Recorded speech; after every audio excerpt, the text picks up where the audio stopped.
Шайдың зияны. Ғалымдардың 6 тұжырымына келсек, көпшіліктің сүйікті сусыны болып кеткен шайдың да өзіндік зияны бар екен.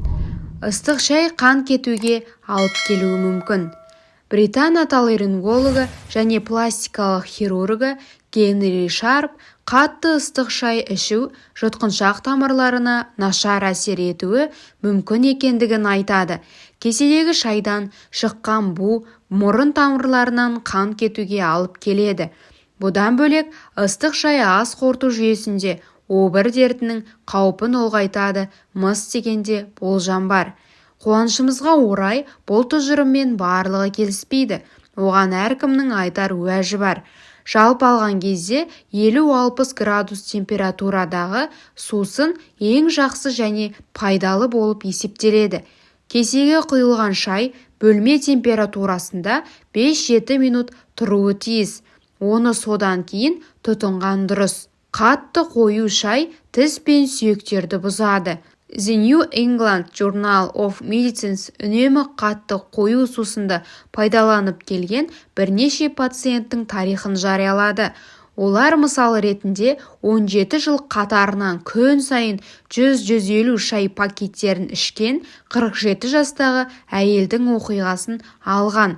Ол кісіде қысқа уақыт ішінде барлық тісі босап, қызыл иек жұмыстары бұзылған екен. Бұл сүйек флюрозасы симптомы. Бұл қою сусынды үнемі тұтыну нәтижесінде сүйектерде фтордың жиналу себебінен болады. Әрбір адам ыстық шай ішіп сергіп алғысы келеді. Ол дұрыс та, бірақ кез келген тағам мен сусынды тұтынудың өзіндік шегі бар екендігін естен шығармаңыз. Диетологтар күніне 4-5 кеседен артық шай ішпеуге кеңес береді. Шайда ауыр металл болуы мүмкін. 2013 жылғы канадалық журналда әлемнің түкпір-түкпірінен алынған пакеттегі шайларды алып, оларды зерттеп қорытындысын жариялады.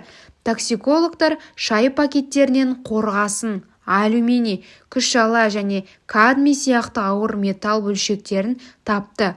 Ауыр металдар шайға ластанған топырақ арқылы түсуі мүмкін. Өйткені шай өсірілген жерге жақын жерде, мысалы көмір электр станциясы немесе басқа да өндірістік орындар болуы мүмкін.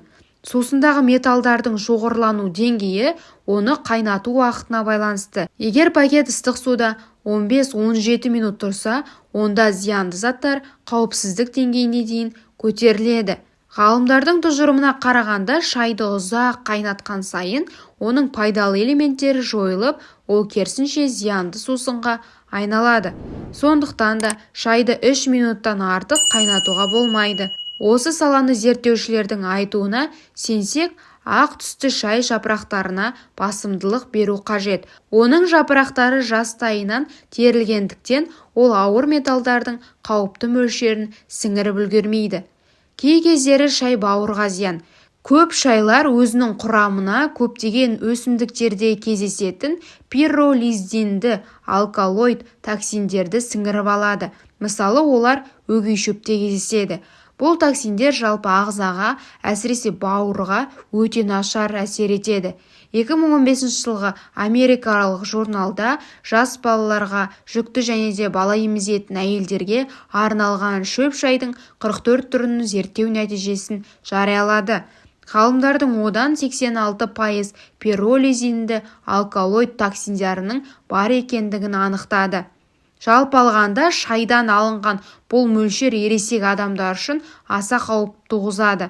Тамақтан кейін шай ішу ағзада темірдің жетіспеушілігіне алып келуі мүмкін. 2011 жылы Калифорния университеті жүргізген зерттеу нәтижесі бойынша шай ағзаға түсетін темір дәрумендерін жойып жібереді.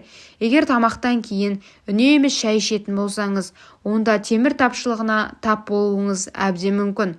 Соның нәтижесінде тері нашарлап, шаштың түсуі жиілейді. Ағзада темір тапшылығы анемияға алып келеді. Сондықтан да дәрігерлер таңғы, түскі және кешкі асты шаймен ішпеуге кеңес береді. Тамақтан кейін кем дегенде 20 минуттан кейін ғана шай ішкен дұрыс. Шай ұйқысыздыққа алып келеді. Шайдың құрамындағы кофеин мен хош иістендіргіш заттардың да адам ағзасына тигізетін әсері бар. Сергіткіш әсері бар сусындардың физиологиялық негіздері бар. Яғни қан тамырлардың соғысын реттейді, қан айналымын жылдамдатады, адреналиннің көп бөлінуін қамтамасыз етеді. Орталық жүйке жүйесі мен ми қозғалысына түсіп жұмыс істей бастайды. Бұл таңертең және жұмыс қызған уақытта таптырмас сусын. Ал кешкі шай ұйқысыздыққа алып келеді. Егер кешке қарай қатты шай ішкіңіз келіп, аңсарыңыз ауса, онда көшіп шаймен шектелген дұрыс болады. Оларда көк шай мен қарапайым шайға қарағанда кофеин аз болып келеді.